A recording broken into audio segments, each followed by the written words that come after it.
یہ سکھا دیا ہمیں کہ جھوٹ بولنے والے جھوٹ بولتے رہیں، ہم کوئی ان کی زبان پکڑنے نہیں جا رہے، لیکن جو حقیقت ہے اور جو سچائی ہے اور سچ بولنے والوں پر پابندی لگائی وہ تمام لوگ سنیں، جو مسلمان میڈیا والے بھی ہیں، جو یوٹیوبرز بھی ہیں۔ ہم سچ کے جھوٹ کے مقابلے میں سچ میں ملاوٹ کرنے والے نہیں ہیں، ہم جھوٹ کے مقابلے میں جھوٹ بولنے والے نہیں۔ جو حقیقت ہوگی اس کو بیان کیا جائے گا۔ اسلام نے جو نظام عدل کا طے کیا اس کا اصول یہ ہے کہ قصور اگر اپنا کا ہوگا تو اپنوں کو قصوروار بتایا جائے گا، قصور اگر پرایوں کا ہوگا تو پرایوں کو قصوروار بتایا جائے گا۔ سچ جھوٹ کے مقابلے میں سچ کے اندر ملاوٹ نہیں کی جا سکتی ہے، یہ نبی علیہ السلام کی سنت ہے۔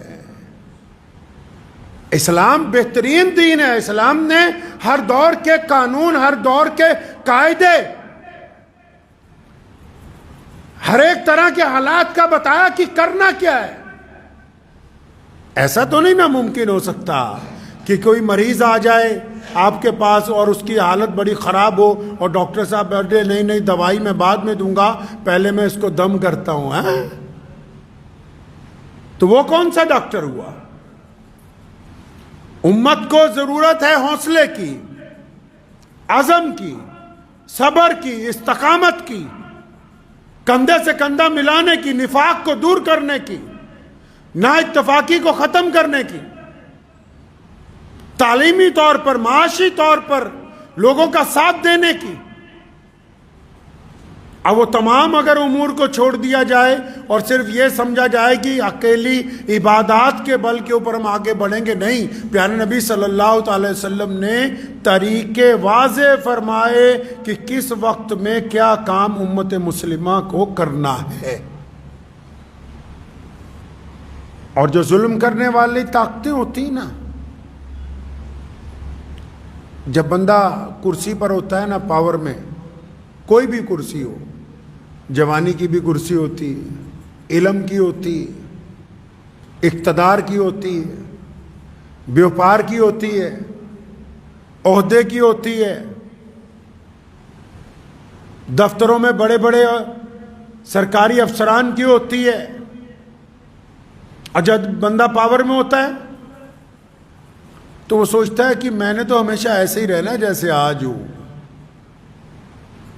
بندہ سوچتا ہے کہ بس ایسے ہی رہے گا سب کچھ، اور اس بندے کو راضی کرنے کے لیے اس کے جو ماتحت ہوتے ہیں وہ ہر جائز ناجائز کام کو کہتے ہیں کہ جناب آپ جو کہہ رہے ہیں وہی اچھا ہے، حکمرانوں کو خراب کون کرتا ہے۔ ایک بہت مشہور حکایت ہے، ایک بادشاہ صبح کو نکلا سیر کے لیے تو سبزی منڈی میں چلا گیا، تو تمام سبزیاں وہ دیکھ رہا تھا تو بینگن پڑا ہوا تھا، تو اس نے جب بینگن کو دیکھا تو اسے پسند آیا، تو اس نے جب بینگن ایک ہاتھ میں اٹھایا تو اپنے وزیر کو کہنے لگا دیکھو یہ کتنی اچھی سبزی لگ رہی ہے۔ کہتا جناب یہ تو بہت پیاری سبزی ہے، اس کا رنگ دیکھیے کتنا پیارا ہے، اور دیکھیے اس کے سر پہ تاج لگا ہوا ہے، کتنی پیاری سبزی ہے یہ، اس کے موٹا دیکھیے کیسا ہے، گول مٹول ہے۔ اس نے وزیر نے بادشاہ کو خوش کرنے کے لیے 200 تعریفیں اس بینگن کی کر دیں۔ کچھ مہینے گزرے، بادشاہ پھر منڈی کی طرف گزرا، پھر بینگن پہ نگاہ پڑی تو بھول گیا بادشاہ کی مجھے پسند تھا۔ اس نے اٹھایا وزیر کو، کہتا یار یہ کیسی عجیب سی سبزی ہے۔ کہتا جناب بالکل بھدا سا ہے، یہ سر کے اوپر پونچھ لگی ہوئی ہے، بالکل ہی بیکار ہے، دیکھو تو صحیح، نہ اس کا سر ہے نہ پیر ہے۔ تو پتہ یہ لگا کہ بادشاہوں کو خراب کرنے والے ان کے مشیر ہوتے ہیں۔ اس ضمن میں ایک بڑا خوبصورت واقعہ صحابہ کرام رضی اللہ تعالیٰ اجمعین کی جماعت میں سے بھی نظر آتا ہے، جب سیدنا عثمان رضی اللہ تعالیٰ عنہ کے دور میں اور پھر سیدنا علی مرتضیٰ رضی اللہ تعالیٰ عنہ کے دور میں کئی جگہ بغاوتیں ہوئی نا، تو جو ان کے ہم اثر دوست تھے وہ گئے، انہوں نے جا کے کہا خلفائے راشدین سے، ان حضرات سے الگ الگ وقت میں کہ ابو بکر اور عمر کے دور میں تو ایسے ایسے فتح ہوئی، آپ کے دور میں فلاں فلاں جگہ بغاوت ہوئی. بڑی خوبصورت بات مولا علی رضی اللہ تعالیٰ عنہ نے فرمائی تھی. فرمایا وہ جو پہلے خلیفہ گزر گئے نا، ان کے مشیر ہم تھے اور ہمارے مشیر تم جیسے لوگ ہیں. یعنی وہ جو ان کی فتوحات ہیں، سیدنا ابو بکر رضی اللہ تعالیٰ عنہ کی، عمر فاروق رضی اللہ تعالیٰ عنہ کی، عثمان ذی النورین کی، وہ ساری مولا علی کرم اللہ وجہ کی تمام مشوروں کے اوپر ہیں، ان کی باتوں کے اوپر ہیں. کیونکہ جن کے پاس مشیر بڑے اعلیٰ ہوتے ہیں، جن کے ایڈوائزر بڑے اچھے ہوتے ہیں، ان بادشاہوں کا، ان حکمرانوں کا بڑا نام ہوتا ہے. اور جن کے مشیر خراب ہوتے ہیں، ان کے حکمرانوں کا نام اچھا نہیں رہتا ہے. تو یہ ضروری نہیں ہے کہ ہم اقتدار میں جہاں بیٹھے ہیں، ہم سے پہلے پتہ نہیں کون بیٹھا ہوگا یہاں پر. اور جو لوگ ظلم کرتے ہیں، ظلم صرف بڑی بڑی حکومتیں ہی نہیں، جو گھروں میں بھی ظلم کرتے ہیں، جو کاروبار میں ظلم کرتے ہیں، جو مزدوروں پہ ظلم کرتے ہیں، جو ناجائز کسی کو تنگ کرتے ہیں، وہ جب ظلم کرتا ہے نا بندہ، وہ سوچتا ہے بس میں ہی ہوں، آگے پیچھے تو کوئی ہے نہیں، سارے لوگ میرے ساتھ ہیں. تو پھر آج کل تو یوٹیوب کا دور ہے نا، نکالیے گا بہت سارے واقعات ایسے ملتے ہیں. ابھی بنگال میں ایک کوٹھی کا دروازہ توڑ کے ایک آدمی کو باہر نکالا، تو اس کوٹھی کے اندر گئے تو ایک بیڈ روم میں اس کے باپ کا پنجر پڑا ہوا تھا، ایک بیڈ روم میں ماں کا، ایک جگہ بہنوں کا. اربوں پتی لوگ تھے، لیکن دماغ میں پتہ نہیں کیا بات آئی، دروازہ گھر کا بند کر لیا، 7-8 سال کھولا ہی نہیں. بس باہر سے کھڑکی میں سے سامان منگاتے تھے، ملازم سے پکڑ لیتے تھے. پڑھا لکھے لوگ سارے. ایسا کیسے ہو گیا؟ یہ کیوں کر ممکن ہے؟ یہاں بھی کئی واقعات ہیں بڑے بڑے شہروں میں. آپ ابھی کہیں جاؤ گے، بڑی بڑی پرانے دور کی بڑی بڑے محل، بڑی بڑی حویلیاں کھنڈر بنی ہوئی ہیں. کیا بات ہو گئی؟ کہاں چلے گئے ان میں رہنے والے لوگ جو کہتے تھے ہمارے مقابلے میں کوئی عالم نہیں ہے، ہمارے مقابلے میں کوئی کاروباری نہیں ہے، ہمارے مقابلے میں کوئی سرمایہ دار نہیں ہے، ہم سے بڑا کوئی چودھری نہیں ہے؟ کہاں گئے؟ کیا ہوا؟ پیارے نبی حضرت محمد رسول اللہ صلی اللہ علیہ وسلم کی اگر تعلیمات کو پڑھتے ہیں تو نبی علیہ السلام نے اس کی وجہ بیان کی. یہاں محالی میں ایک کوٹھی کو توڑ کے ابھی ایک صاحب کو باہر نکالا. دونوں بھائی بہن، والد والدہ، سارے کے سارے بڑے بڑے افسر ریٹائر ہوئے اور گندگی میں رہ رہے ہیں. کوٹھی بھی کروڑوں روپے کی. وہ جو سوسائٹیاں انسانوں کو سنبھالتی ہیں، جن کے دماغ چل جاتے ہیں، انہوں نے دروازے توڑ کے بڑی مشکل سے نکالا. کیا ہو گیا بھائی؟ ان کو کیا ہوا؟ ان کا کیا قصور ہے؟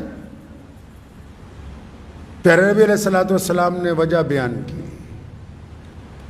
فرمایا جب کوئی بندہ، سنو سارے دل تھام کے، چاہے کوئی حکومت کی کرسی پہ بیٹھا ہے، چاہے کسی کا اپنے گھر میں دبنگائی ہے، چاہے کسی کی اپنے بازار میں دبنگائی ہے، چاہے کسی کی کاروبار میں ہے، چاہے کوئی مسجد مدرسے میں دبنگائی کرتا ہے، سارے ہی سن لیں.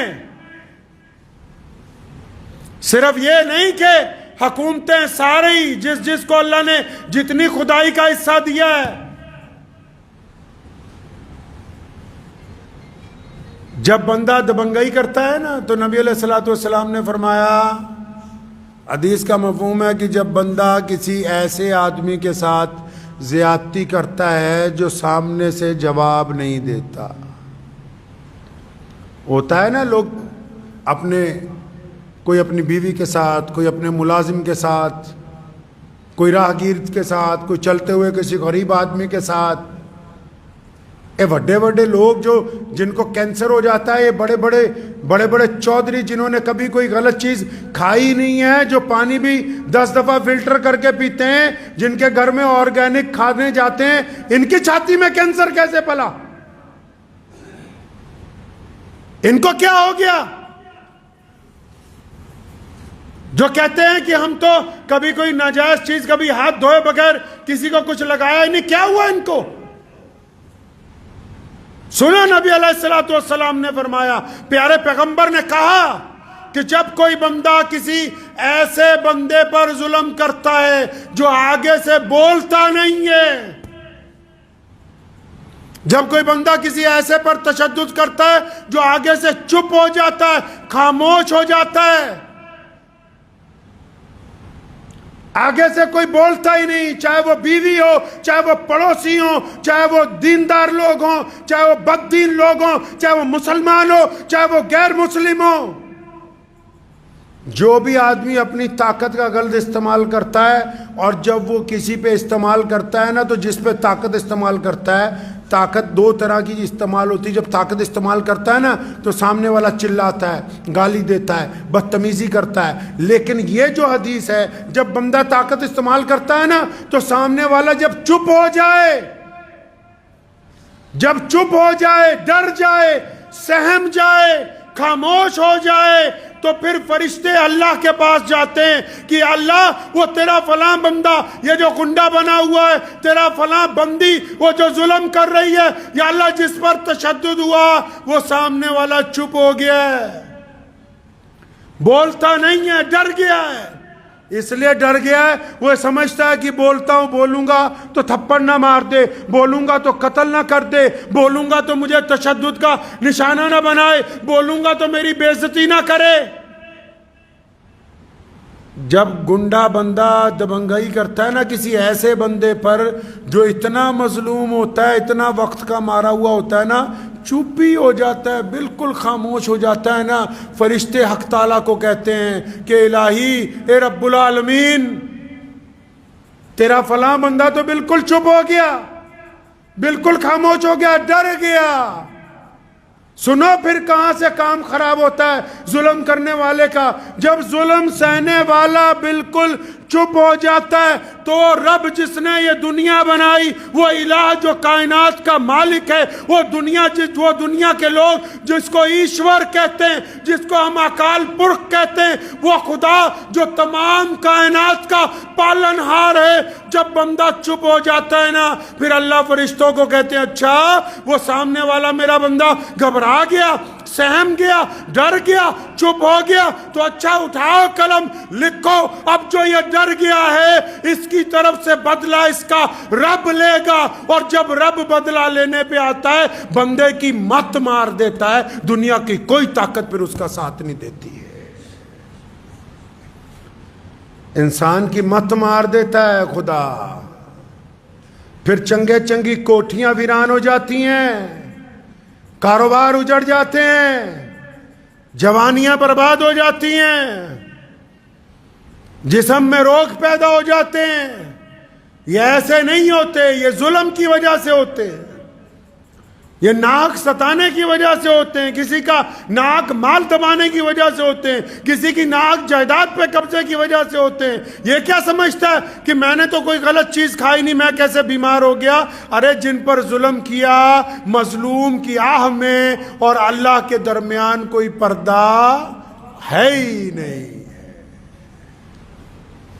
اس لیے ذہن نشین کر لیجئے اس بات کو کہ پریشانی کے دور میں صرف دعا نہیں ہے، دعا کے ساتھ حوصلہ بھی ہے، دعا کے ساتھ ہمت بھی ہے، دعا کے ساتھ ایک دوسروں کا ساتھ بھی ہے، دعا کے ساتھ سچ بولنا بھی شامل ہے، دعا کے ساتھ ظالم کے سامنے گردن اٹھا کے کھڑے ہونا بھی شامل ہے، دعا کے ساتھ بھوکے کو کھانا کھلانا بھی شامل ہے۔